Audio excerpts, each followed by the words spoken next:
Hey everybody, we want to say a big new polity sorry for not having new content out to you. We're in the middle of building our new studio. It's going to be beautiful and great. There's a lot of details on it that I'm excited to share with you at some point, not now. There is a pretty steep material cost to building this out, and so if you can help us get that done, we'd really appreciate that. You can donate at newpoly.com/donate.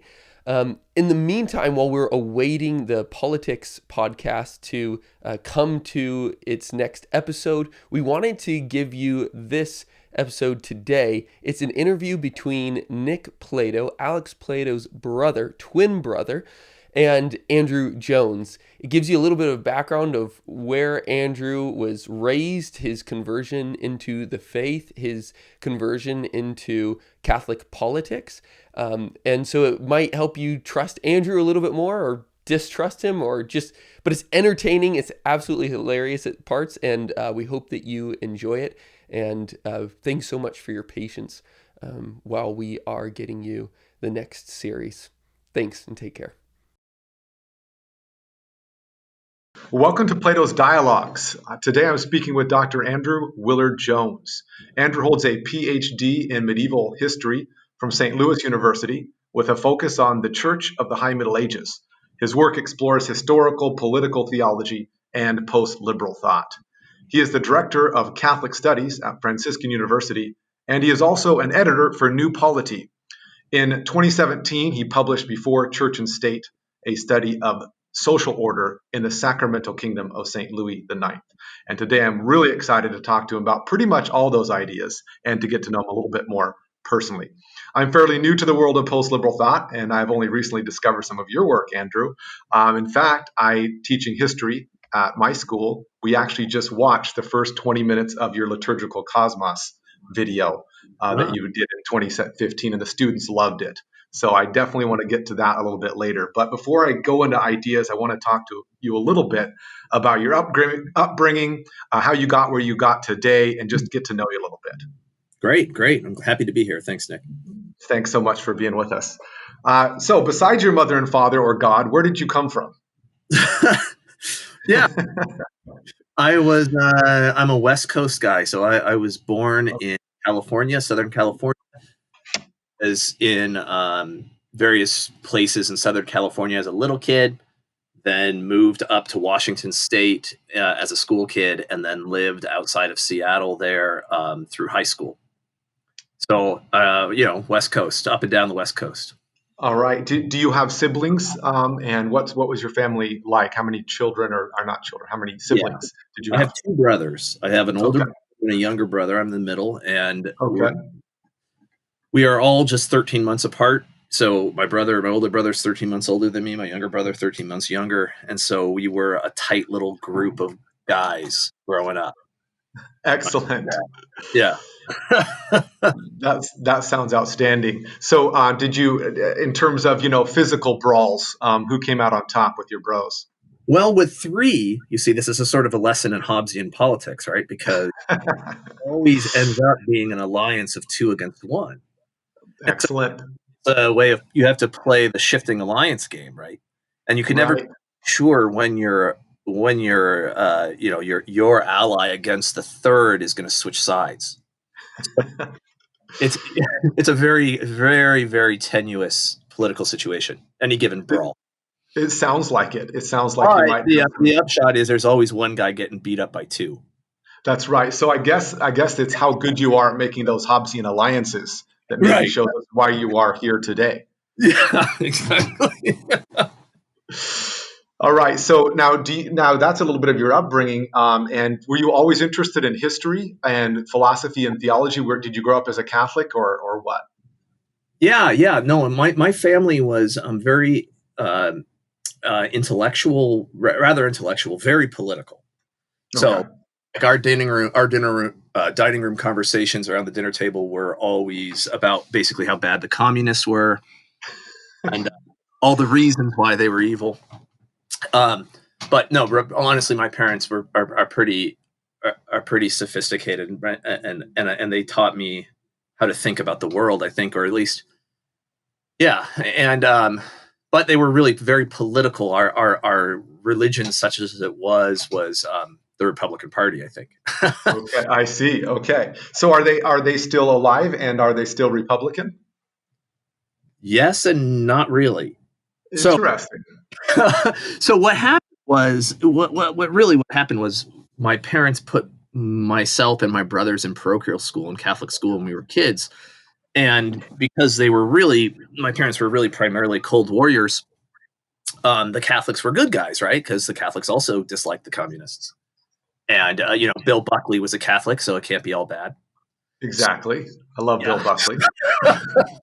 So they put us in parochial school, and that we ended up converting to Catholicism as little kids. My brothers and I did. I think I was baptized when I was 12 or 13. Okay. And my parents did not, though, until years later. Oh, interesting. Yeah, it's a kind of a weird situation. So my brothers and I did as kids, mostly because all of our friends were Catholic and not because we really knew anything about it. Hmm. And Western Washington is hardly a bastion of thorough catechesis, and so Right. I didn't actually I, learn anything about it. I understand that completely. Being as my mission work, so to speak, at Chesterton Academy out here is on the West Coast, of course. Yeah, So I know we're in the spiritual wasteland out here. So yeah, I completely I understand what you're talking about. We are the heart of the Chaz in Seattle, and yes, the Red House in Portland. So I get it. yeah, exactly. So what's strange is that we converted to Catholicism and were baptized and everything, but didn't know anything about Catholicism. I had no idea what it was, and Okay. so as I got older in my teenage years and was reading a lot of history, a lot of political thought, I totally abandoned it. I mean, I didn't even think of myself as really abandoning it. I never even thought of myself as having it, Wow. Wow. I Okay. so I guess at some point in the back of my head, I knew that I was Catholic, but it was irrelevant to my intellectual development through my teenage years and through most of my college years. Okay.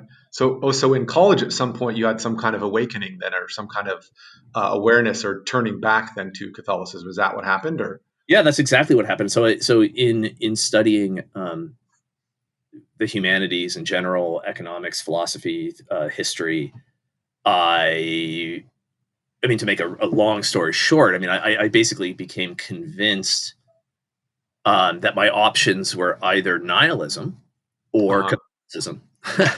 And so Interesting. that those were the only two sort of intellectually respectable positions to have. And That's fascinating. Because I know a guy. I actually know a guy that I respected that had actually challenged my kind of Republican upbringing as well, with basically Catholic social thought. But he's not a Catholic now, definitely not, and he wasn't a Catholic then. But he told me, he said, I feel like the only options in my life are, he was into radical orthodoxy, Mhm, so like the Hauerwas stuff, sure. and he was into that. Or he said either that or what he would call traditional Catholicism, where you actually take the church seriously and try to follow what the church teaches. He said other than that, and like a nihilistic kind of Nietzschean consistency epistemologically, there's no other option. That's what he said. Right. I mean, and So very similar. that's basically the upshot is that either nothing matters or everything matters. Right. Right, right, Precisely the stuff exactly. in the middle that you can't maintain and have Yeah. any predictability or sorrow. So yeah, no, that's interesting. Would you relate that at all with G.K. Chesterton and kind of his journey? I mean, your upbringing, obviously, G.K. was raised very intellectual, but as a Unitarian. But then he came back, obviously, to the faith through Anglicanism and then Catholicism. It sounds similar in the sense your family was intellectual, you had lively conversations, and then you realized that you came back home, so to speak, the long route, kind of like Chesterton. Is that Yeah, no, I is that think I think that is right. I mean, I think if you don't have faith, and one of the things I think a lot of people who maybe can't have a hard time relating to this because they haven't grown up in the sort of truly secularized environment that those of us on the West Coast, Mhm. secular families actually grow up in, right? Where like God Okay? really isn't there, right? Right.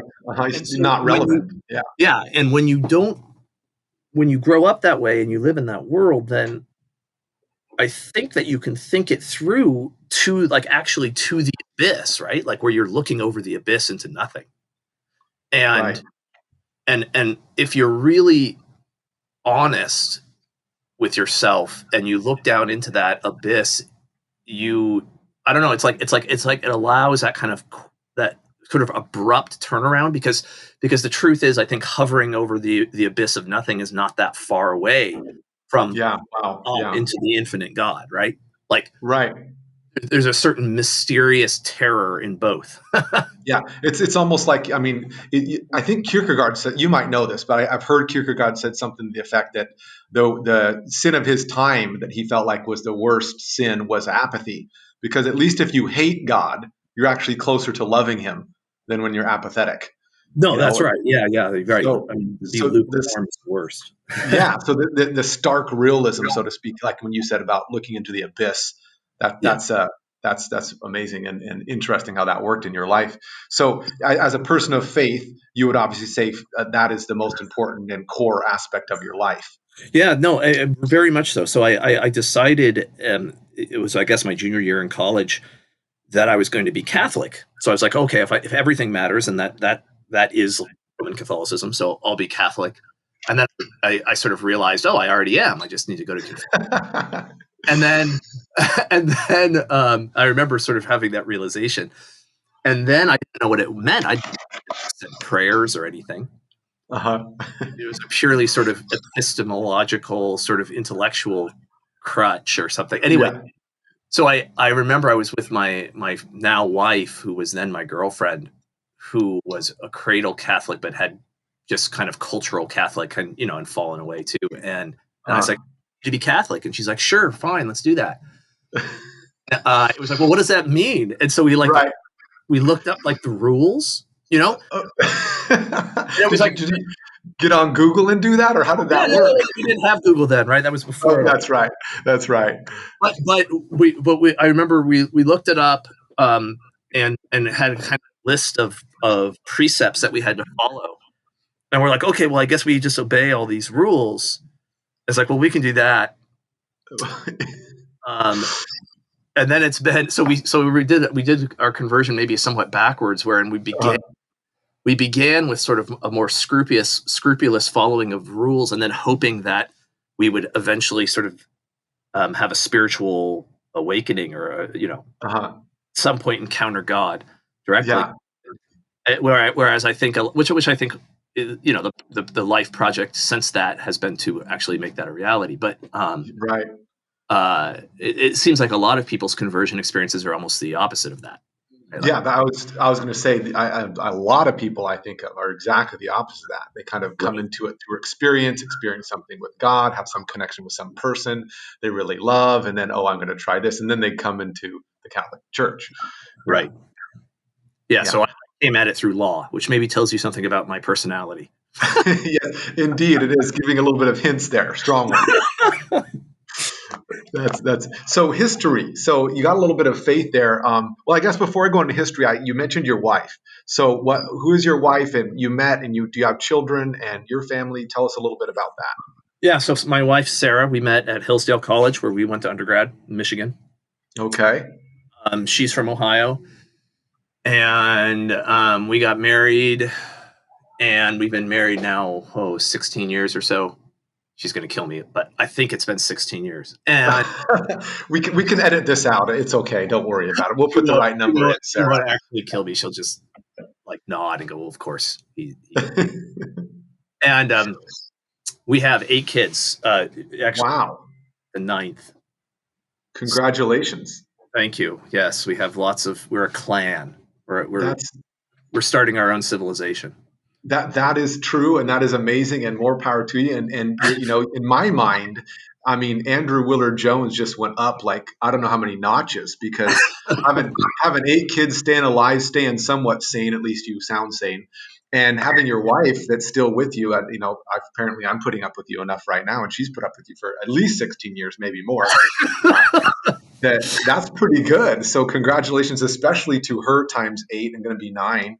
Yep. And wow, that is amazing and impressive. So thank Yes. you for your sacrifice and for Thank you. doing the thing that we need in our civilization, that is having children, teaching them, training them. Yeah. That's what we're trying to do our part. Yeah. So what age to what age? Oh, this is where it gets really interesting. Our oldest is 13. Oh wow. Okay. Yes, that does And get interesting. yes. She was 12 when the 8th was born. Oh man. The math on that is interesting. I would have thought impossible until I lived Yeah. it. I guess I can see how when you said you're coming to realize and learn more of what faith is, I can see why. Yeah. So we have not had 2 years between any kid. So our oldest is 13, and we have one, all the way down to a 1-year-old with not a 2-year gap ever. That is incredible. And do you guys homeschool, or what do you do for Yes. education? My wife homeschools the kids. Which, all of this sounds really extreme, but here in Steubenville, where we live, we are one of many families Right. are very similar. Every time I tell someone we have 8 kids and they go, "Oh, wow," then one of my kids says, "Yeah, but the Puros have 13. The Sullivans have 13." And it's like, yeah, we're just a sort of a normal family here. Yeah, as opposed to out here, where you grew up and where I am right now. And then I have 5 children, so even that's nothing compared to over there. But over here, you're a weirdo for having over 2. Oh yeah, I mean, I know when we go out there to visit, it's like when you have a family that's big out there, you don't even register as a family for people. Like they think you're like a daycare or something. Like they don't look at you and go, "Are these all yours?" It's just like, oh, this sort of outing. Yeah, they don't even ask that. Yeah, that's funny. Wow. Yeah. So that sounds like you have an exciting house, an exciting home life, wonderful wife, and wonderful children. So my oldest is 14, and she's a freshman here at the school that I teach at and I'm headmaster at. So it's kind of an interesting experience this year. It's been good, and then we homeschool the other ones. So yeah. So your oldest is a 14-year-old daughter. My oldest is a 13-year-old daughter. So we're in a similar situation, I suspect. Yes, indeed we are. All the interesting things that come with that age. It's been new for me. That's a good word right there. New is for me too. Where I say sometimes I don't know what's going on. I'm going to leave now. And, I'm just going to go and chop some wood. Yeah. Awesome. Well, thank you for sharing a little bit about your family. I have another question, and this is I love G.K. Chesterton. I already mentioned him, but there's a quote that actually is on this mug that I used to have that said, it was from G.K. Chesterton. It said, "Daybreak is a never-ending glory, but getting out of bed is a never-ending drudgery." Besides completely agreeing with G.K. Chesterton about that, I wanted to ask you, what is it that gets you going in the morning? What is it that excites you, that gets you up in the day, that you want to accomplish, that you want to do, besides maybe one of your kids jumping on you? What is it that gets you going? Yeah. The thing that I love doing more than anything else is research. So I really, the days where I know I have nothing to do but just go to my office are the days where I jump out of bed and am excited to go. And when I know the next day is that day, that's when I'm excited the night before.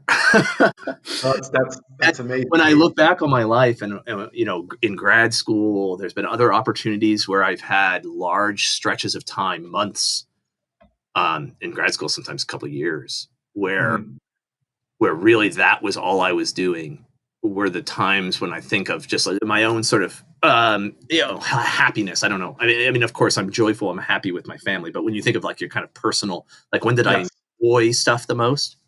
Yeah, right. Those periods are the times where it's like, wow, that was great. So that the process of research, and then is it the process, or is it like when you discover something, make some new connection, or is it all that, or what about research is it? I love the problem solving. Okay. And like you said, the discoveries, right? So in historical research in particular, you are basically an archaeologist, right? You're Yeah. it's like a really nerdy form of archaeology as opposed to Indiana Jones or something. It's like, although at one point in one of those movies he says that 90% of archaeology is done in the library, right? But Right. it's that sort of thing where you're searching for answers in texts, and when you find them, when you find connections, when you say, I mean, you're reading something, you're like, oh my goodness, I can't believe he just said that. That was like the perfect thing for him to say. It's like exactly what I needed him to say or something. That sounds like manipulating, but to a certain sense, that is the case. So, and that I actually get like adrenaline rushes when that happens, which is, yeah, I'm sure. That's really cool. No, that's super cool. And I mean, no, really, it is, because I mean, as an educator, I mean, that's what I want to give a little bit of that kind of opportunity for the young men and women I teach. I was, in fact, in history class just yesterday. I was talking to them after we watched your little video, because we're studying the High Middle Ages, actually moving into the Late Middle Ages, about to do Black Death here.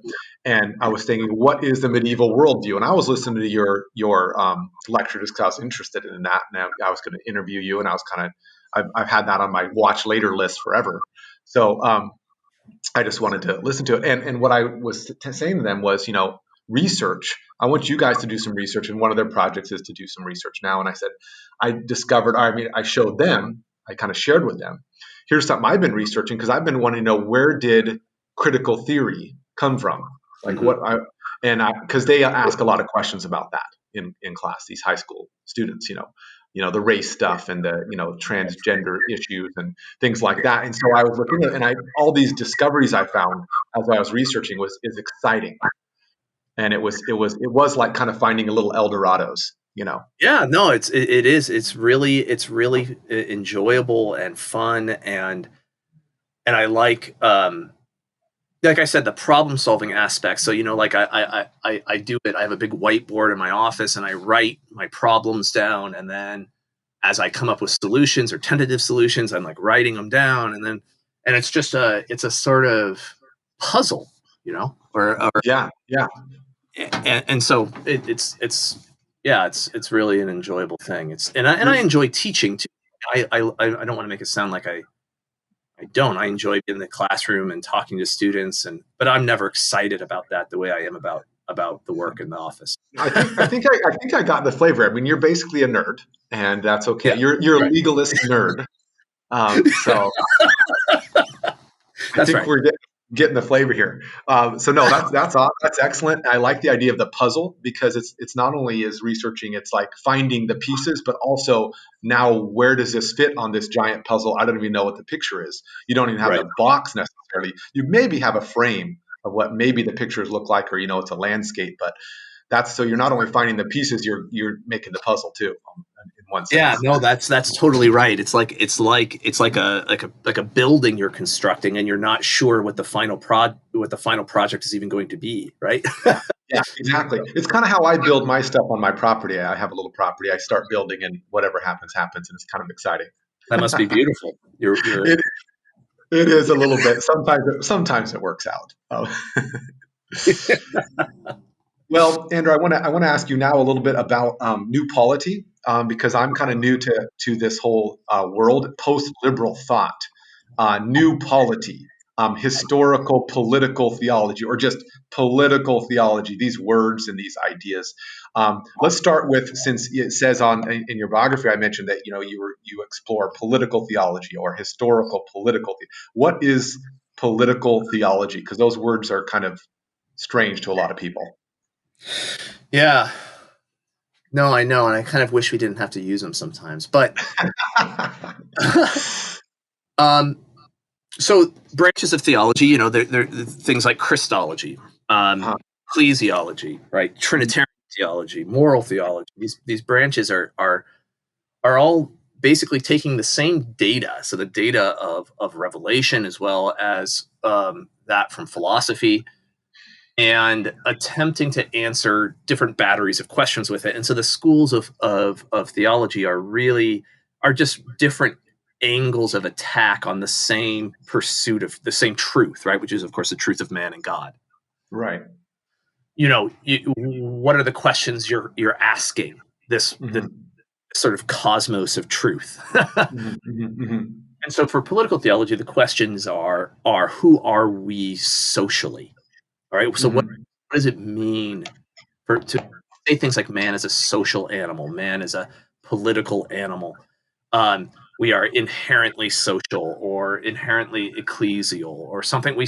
Sometimes we say those sorts of things, and it's like, well, what's the content of all those assertions, right? What does it mean for us to be political? Why we're always organized socially? And so what makes it theological, of course, is the belief that well, there's two aspects to it being theological, I think. I mean, one of them is that we learn from revelation. We learn a great deal of material that helps us answer those questions. But then also that Christianity itself.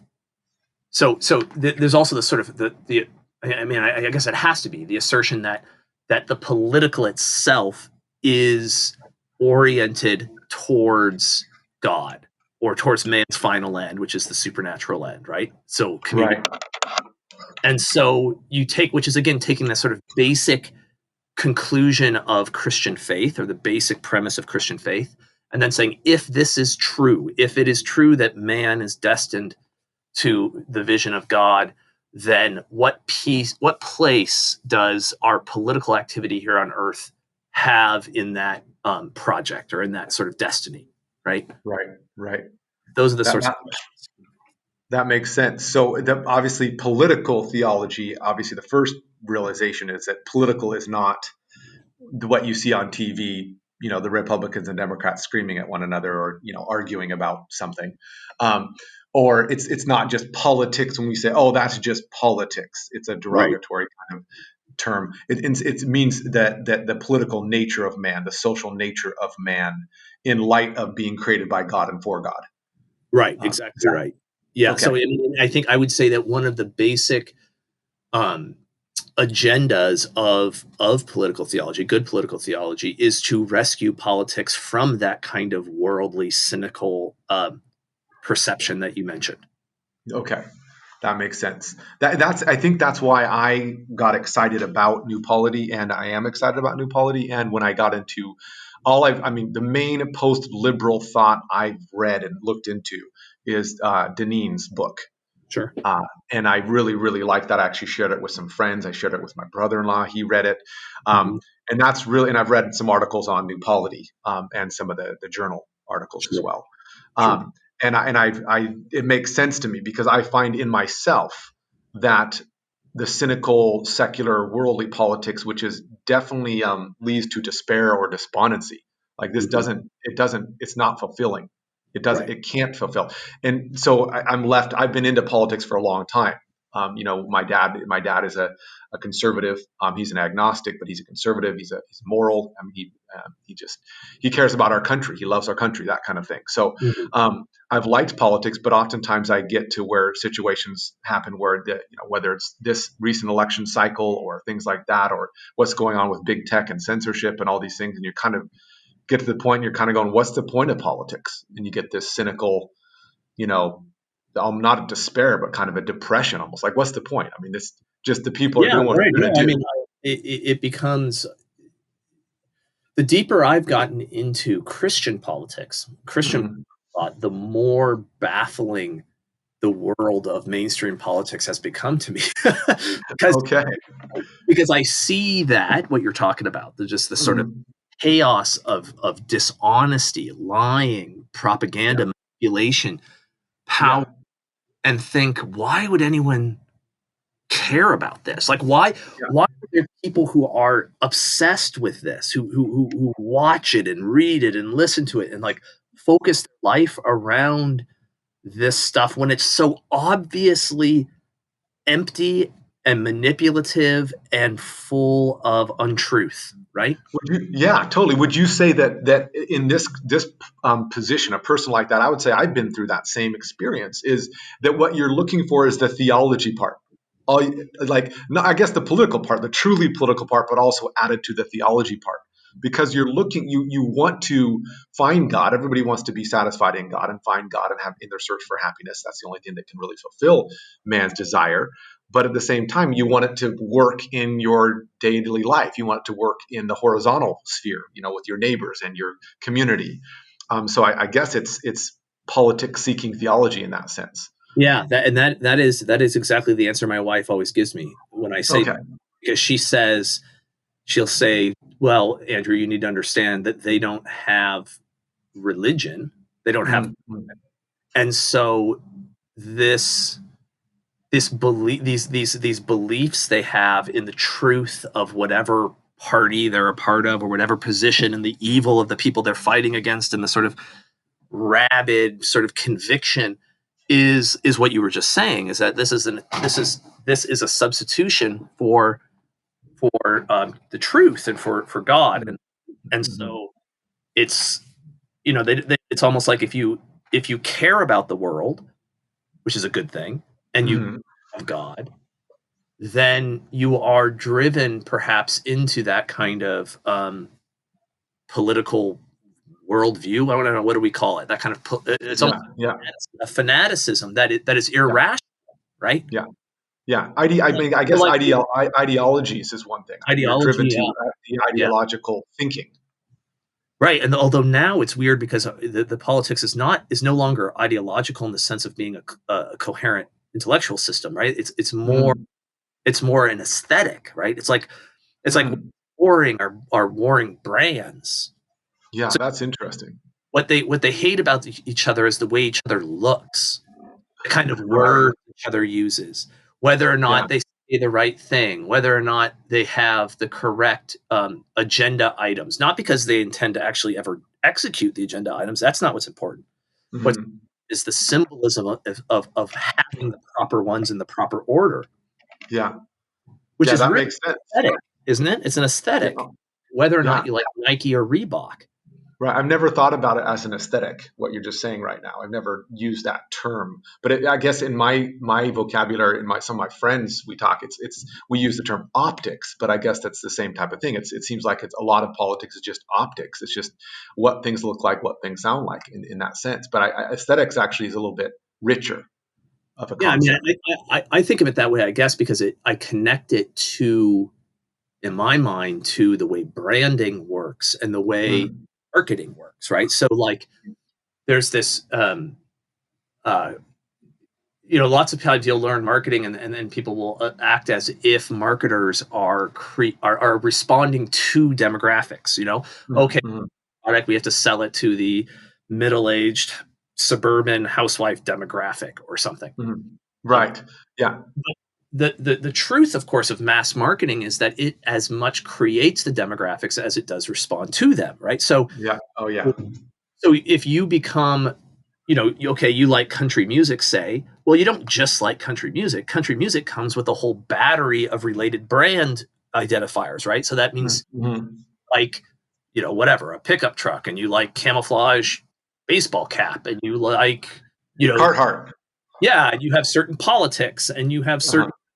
and you say things in certain ways, and and there's a whole sort of persona that comes Mm-hmm. along with those identifiers. But those are the demographics, and the reason why it's like those demographics are created by overlapping branding campaigns, right? Mm-hmm. Yeah. There, this is the way the mass market, mass media, mass capitalism works. Mm-hmm.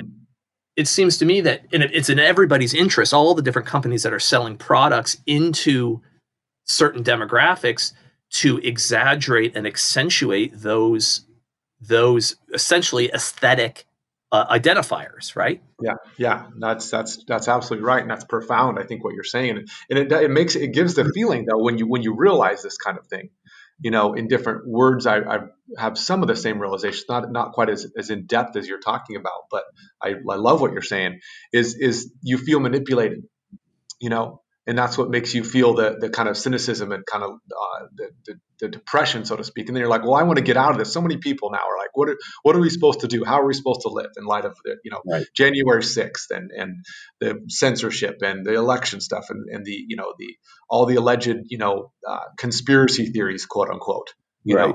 How are you supposed to live now? And everybody's asking that question. And most people are saying something that seems to be right, and it sounds like, and I want to hear one. I mean, if it's you think it's a kind of general right response, you don't have to go into the details right now, but is kind of shut off as much as you can all those lies and that mass media stuff. Shut it down as much as you can and live your life with local people and your neighbors and your family and stuff like that. That seems to me the general response of many people.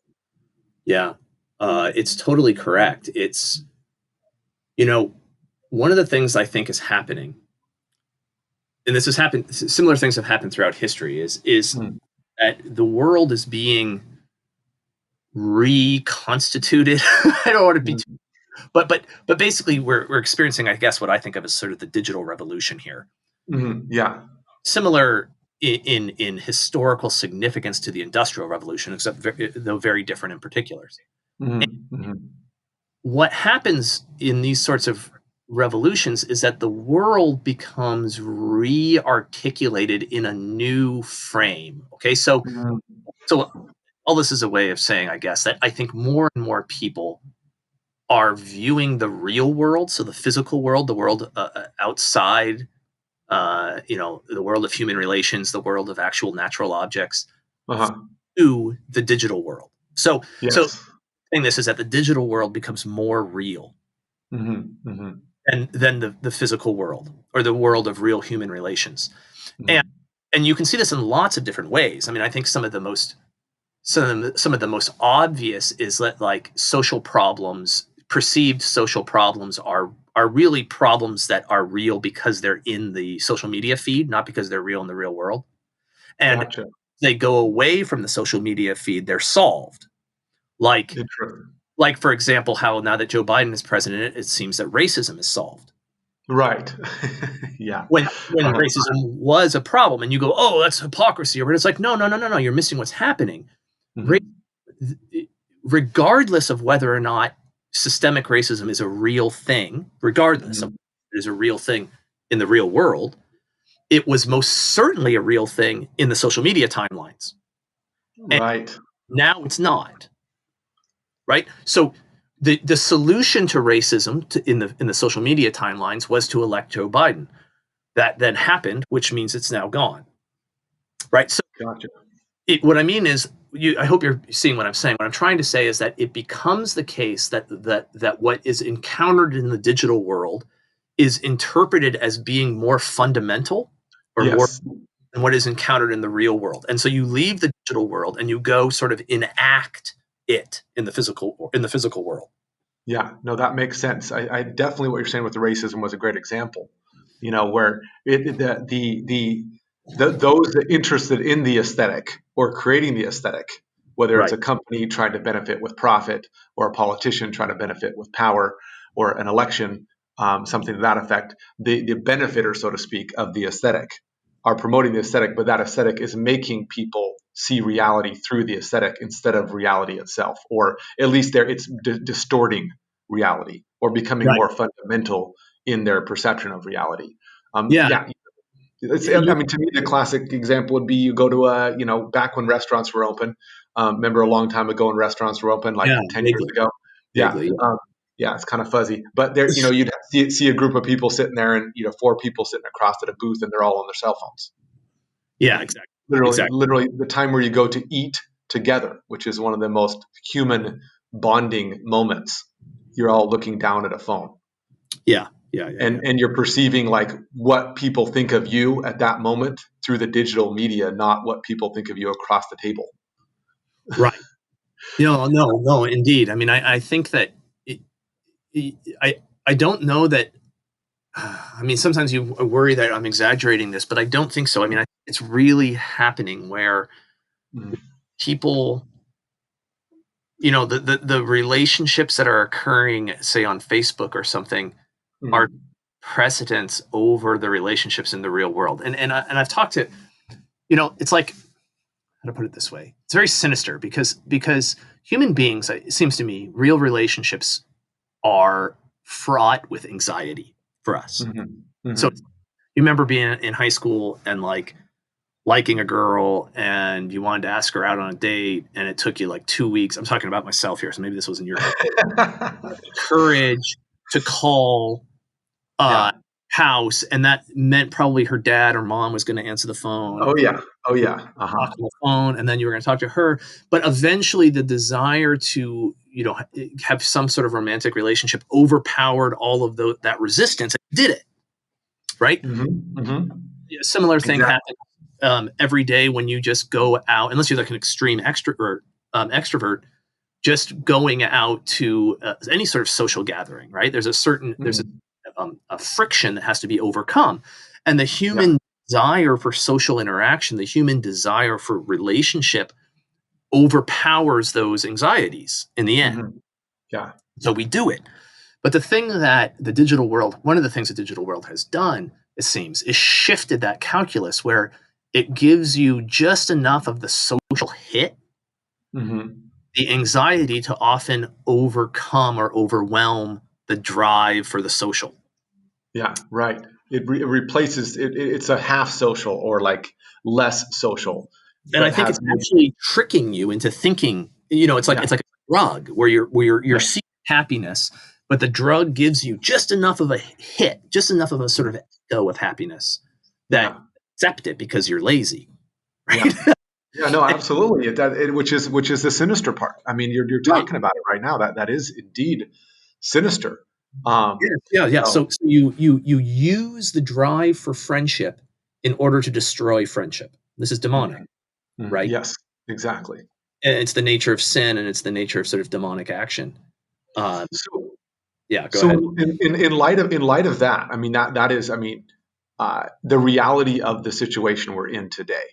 New polity exists. As far as I understand, in order to try to show a way out, a different way of living. And in fact, it's not just an academic thing. It's trying to show here's a way to conceive of reality according to reality. Not here's a new optics, here's a new aesthetic. It's here's a way to live based on human nature. What is new polity? I guess what is new polity to you in your words that you can break down in a sentence or two? What is it? I guess it's a complicated thing because like you said, it has multiple avenues or multiple components to it. Myself, because like you said, I'm a sort of legalistic nerd. Got you pegged. My primary obsession or my primary sort of mission within the movement is more academic. So I'm trying to figure out intellectually how to explain what's wrong with the world and to explain its alternatives, right? So people need to be let me put it this way, like my students here, they come into the classroom and they're locked in their thinking initially in these kind of binary dualities, right, capitalist, Republican, Democrat, right, like, and private, public, these sorts of binaries that the modern world has constructed that always operate with the binaries operate within the worldview, not against it. So it's a misconception that those binaries are competing worldviews. That's not true, right? They are actually what constitute the worldview is the maintenance of binaries. One of the first things I have to do is kind of gently say, listen, we can think through and outside of these binaries and show not only that both of them are wrong, but that they actually require each other and function together in this world. That's profound, and that's hard to see at first. I know for me, I remember when I first got into post-liberal thought. I remember one of the first articles I read on new polity actually was about, I think, Mark wrote it, and it was about defunding the police. Right. Because the aesthetic is, the left, they want to defund the police and get rid of police, and they don't care about police and crime. And the right is, we care about crime and we care about law and order, and we Yeah. are all about police. And Right. when I read the Marx, I think it was Marx article. Yeah. It was, Okay. And I read that, and that to me is a very solid example of what it means to be post-liberal. Is, let's think about police in a different model, in a different worldview, within a different structure. And I mean, to me, that what are police? What are they for? How do you think of that in light of, we're all God is real, man is created in his image. We are called to bring forth a social order in light of who he is and for him, and cooperating with him. What are police? Like, that was really interesting to me, because it got me out of just the red blue feed that is so exactly. hard to get out. Or the fear. One of the things that I think one of the basic intellectual missions of New Polity is getting people outside of the fear that if they concede any ground, that their whole sort of bunker will crumble, right? Yeah, the domino chain will fall down. I can't concede any ground to social justice way of thinking, because if I do, they'll take all of it and I'll be crushed. Yes, exactly. Yeah, Or I have to be a defender of sort of rigid libertarian economics. Because if I can't concede any ground, and it's like what realizing that the binaries are not actually opposed to each other at a more fundamental level, but are actually partners. When you realize that, then you realize that that's a mistaken idea, that you can't concede ground, because you're not engaged in that binary fight. You're being outside of that fight and observing it and saying, here's why both these guys are wrong. Or here's a way of us thinking about things differently, or whatever, in order to it's not, let me how to put this. The Christian position is not sort of taking a little bit from the left and a little bit from the right, like, it's actually the deeper understanding is when you come to realize that that's actually what they're doing to Christianity. So Christianity is the fundamental position. And then where we see resemblances on right or left is perhaps places where the people on the right or the people on the left are themselves preying upon the truth, which is Christianity. Yeah, I like the image you just said. I want to interject, because the image making the Christian vision, to me, the church, fundamental to your understanding of reality, instead of just a group within larger society. And that's a little bit, I really want to read your book. I have not read your book, sadly, Before Church and State, but I've heard some things about it, and I've talked to my brother about it a little bit. And it's really interesting, for one, because it seems like that's a major part of New Polity, and I think Christian post-liberal thought, at least, is to try to show the church or the Christian society, whatever you want to call it, is fundamental. And this right-left thing is not fundamental. That's accidental. That's just people trying to create some order, not even necessarily within the Christian order. They're just trying to create an order. That's right. And you have to be, it's somewhat of a dicey situation. I mean, post-liberalism in general is kind of a dicey proposition, because there's a lot of people who call themselves post-liberal or think of themselves as post-liberal, and what they really amount to is, or what they often amount to is authoritarianism, right? So like, what I'm really against are libertarians and libertarian thinking. And so I think I believe in strong authority and power and centralized power, and then that again is to fall back into the binary, right? Yeah. Yes. And not understand that, no, the Christian insight is that the freedom of the individual is not in competition with the proper ordering of authority in society. To start to understand that, so it's like I'm in favor of both individual freedom and the common good. Those aren't in competition. They're, in fact, they require each other. Can you think of a great, maybe in some of the conversations you've had in your circles, a particular issue, contemporary issue, that can help illustrate what you're saying right now? but I brought up the police, but I'm sure you can think of a better one than that, probably. Something that shows here's an issue that makes you keep falling. It's easy to fall into the binary. It's easy to fall into the left, right, red, blue thing, capitalist, socialist, whatever binary you're talking about. But here's a way that you can think about it differently in what I would consider a new polity foundation. Okay, well, maybe. I mean, I don't know if this is a good example, but it's what I was just thinking about because I was about to teach it. But perfect. If you read Hayek, F.A. Hayek, the autonomous libertarian, and actually John Rawls as well, was this sort of thing, where one of the things they say about liberalism and libertarianism is really what they're talking about. So individual freedom as the sort of objective to maximize individual freedom is that a pluralistic society, you get a society that has a great amount of diversity in ends that are being pursued. And Hayek goes on and on about this.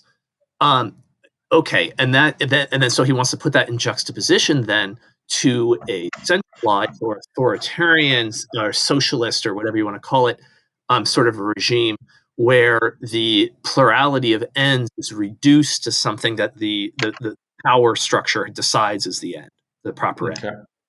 Okay. So that's the sort of binary that we normally live in. Yeah. But when you actually look around and you actually look at history, what you actually see is that liberal societies over time do not become more pluralistic, but actually become dramatically more homogenous. Right, which is what's going on today. Right. So, okay, the idea, Hayek's entire work, The Road to Serfdom, is about how having choice, having lots of choice, is like a good thing, and that markets produce choice.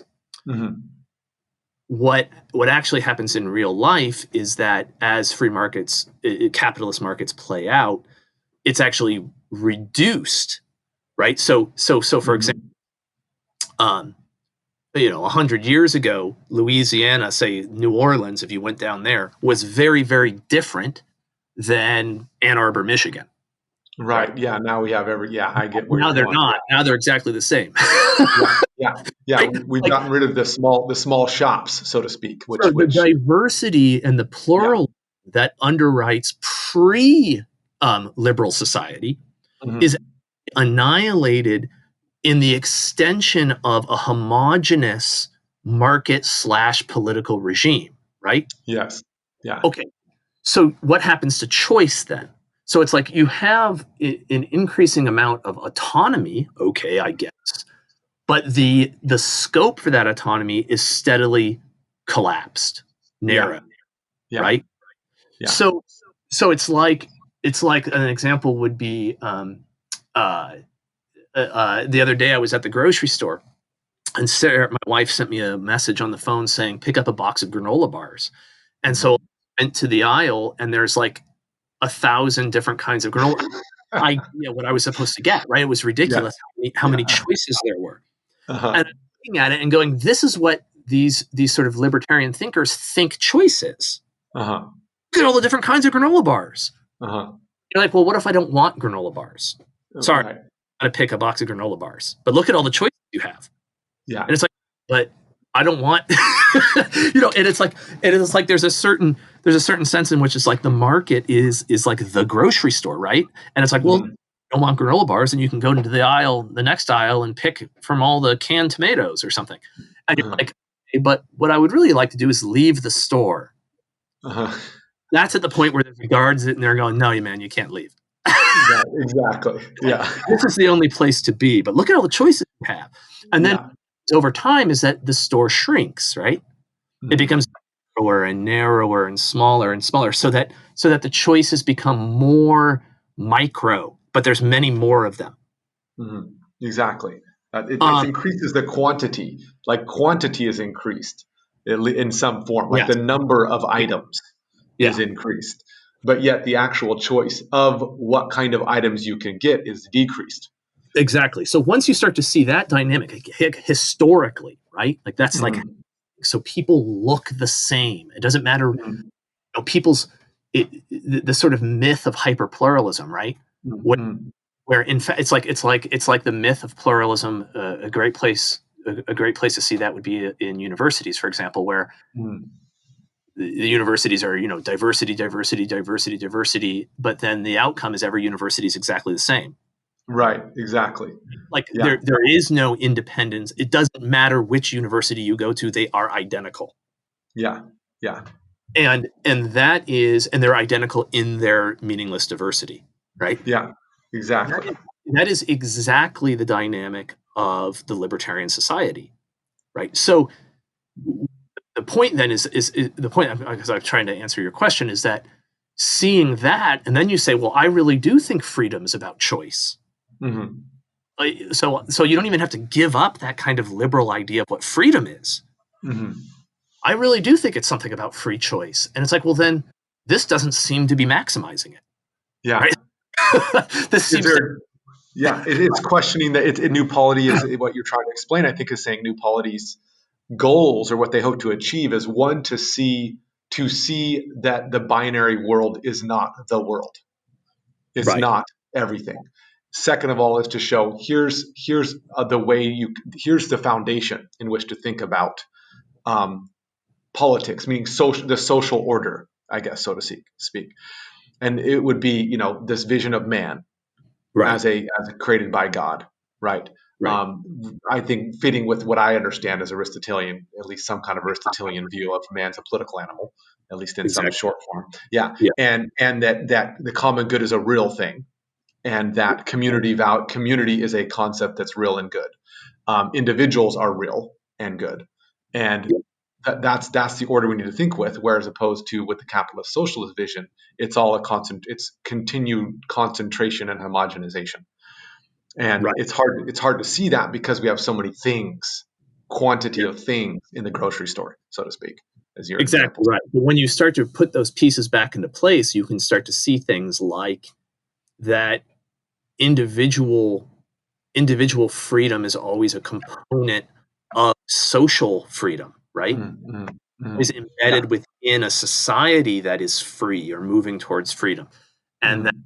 and so, then you say, well, in what sense? You start moving into a sense of into a way of understanding that it's communities and the relationship between communities that allows for diversity Mhm. Mhm. and for scope of freedom, right? Like real Mhm. difference, not Yeah. individuals. If because man is social in his nature, if you reduce him to a sea of individuals, you can't excise the sociality of man. That's impossible. And so the Right. social aspect becomes, if it's not immediate and personal, the social aspect becomes huge and abstract and centralized, Mhm. Mhm. which is that phenomenon that we're talking about of Yeah. homogenization. Yeah. So it's by So that going smaller that we find more freedom, not less.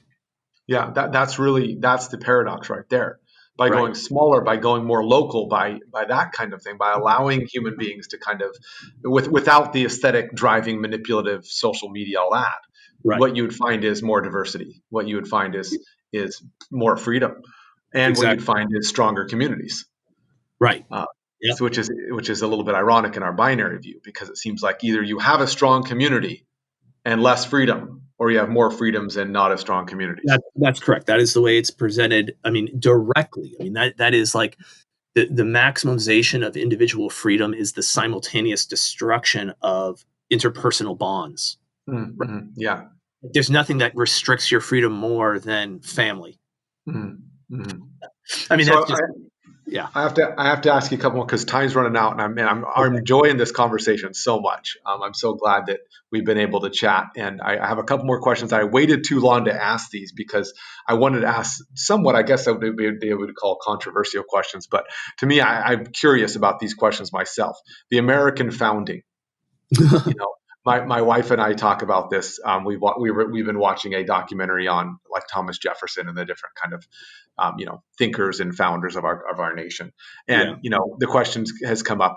Is this a Christian nation? Because a lot of people on the right see it as a Christian nation, and I guess people on the left see it as a Christian nation too. They might just describe Christianity different, but they see it as that. What would be Andrew Jones's answer?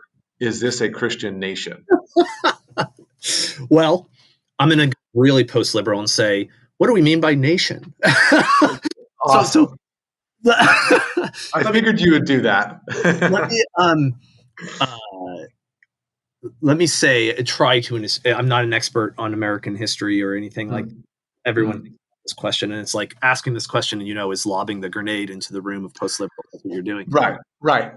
I probably waited too long to lob that, but we'll end with the carnage and then return someday for another. All right. Well, let me put it this way: that a mistake that can be made is thinking that the abstract ideological system that the Enlightenment thinkers that were the founding fathers, to the extent that they were enlightened or not or whatever, but the abstract sort of constitutional governmental system that they designed, a mistake is to have a one-to-one correspondence between that and the actual republic at the founding. Okay. Right? So what I mean is the republic was actually probably a whole bunch of small communities that were self-governing and living in their own way, and that they were then loosely combined, and the language and the theory that these guys who were writing the documents that combined them used is almost incidental to the fact, to the way in which the people are actually living in the villages. I see. Yeah. And so to think that it was founded as this sort of deist enlightenment thing, and it's like, well, that's not the way it was out in the middle of nowhere in Pennsylvania, regardless of what Philadelphia wrote down. Yeah. Right? It's like theory versus reality. The reality was they already were an independent. They were independent. They were an independent republic in some extent, operationally. Right. Exactly. Yeah. Yeah. And so maybe when one of the things that happens is that we're sort of missing the argument. It's like arguing about what the founding fathers wrote. Honestly, it's like, well, that's interesting, I guess. But what would be interesting, it would be to argue about what was actually there. Yeah, no, I like that distinction. That's actually a new concept in my mind. I've had this conversation many times with many people, and I don't really have a clear answer on it. But this is actually a helpful distinction. The ideas of the founders in the documents versus the lived reality of the people that decided they would do this experiment. Exactly. Yeah. And how are they living? And then we can start saying, well, maybe the sort of corruption of the republic is the increasing fulfillment of what was in the abstract documents. That's exactly what I was just about. In my mind, the first thing that happened was what's happening is we've gone away from those. I guess it's some of the de Tocqueville stuff that I know of, which is like those mores, those traditions, mores, the ways that people thought that the reality they started with, so to speak, wasn't this ideological thing, this document with all these ideas. It was, I'm free. This is my community. This is my church. This is my parish, whatever. These are my neighbors. This is the road we need to build now. Okay, now we have this mill over here. Okay, how are we going to get that? Oh, we'll need some wood over here in this forest. Whose is that? Okay, can we have some of that? How would that work? Well, here's some town council. That's what happened. Sure. That's what made America America. In that sense, it was Christian in some sense. Then for sure, I would say, because those people were Christians. So they had a view. Exactly right. That's the question. Is the reason why the question is it founded as as a Christian nation? It's like, well, can we really talk about the founding of nations, or if you, because those are abstract in a sense. I mean, nations right. And so if you're sort of posing the posing of the question, maybe you're already answering that it's impossible that they're Christian, because Christianity is not something that is founded through the documents of people like the founding fathers, but is rather something that is either lived or not. Yes, and it can't be confined to a nation and boundaries. Obviously, that's foolish and silly. To think of that. Yeah. I mean, those are the kinds of, like I said, someday I would love to do the research into this and have something really sort of authoritative to say on it. But that's where I.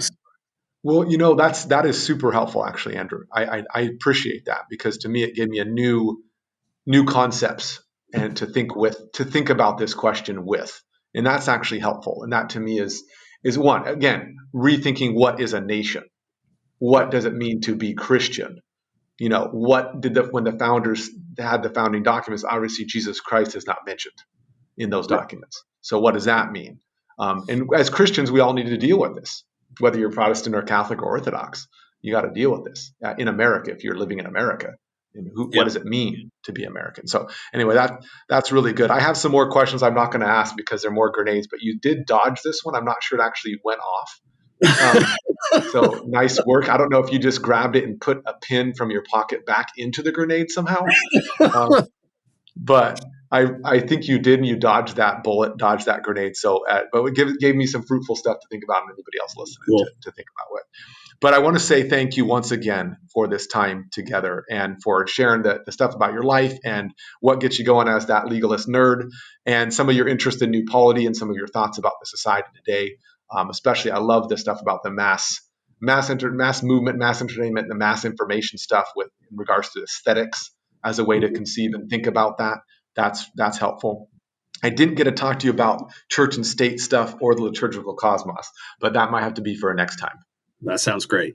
Well, God bless you in all your work, and the Lord be with you in all your work. And thank you so much for it. You too. God bless Thank your family too. Bye-bye.